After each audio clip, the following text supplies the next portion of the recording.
सांगितलं ना, काही स्टॅम्पर लिहून देऊ. तुम्ही काळजी करू नका. तुम्ही फक्त राहुल भैयाच्या पाठीशी राहा.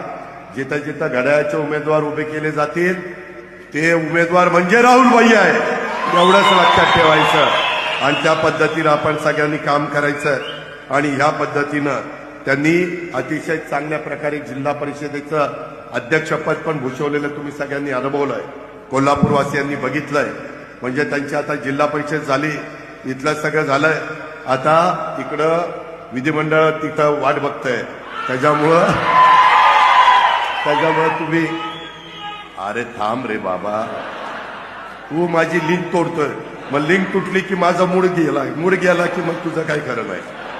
तर त्याच्यामुळं आपण काही काळजी करू नका.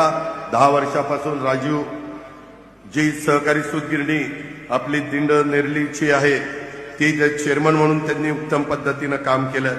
श्रीपतराव दादा सहकारी बँकेचे संचालक आहे. अनेक पुरस्कार त्यांना आतापर्यंत मिळाले.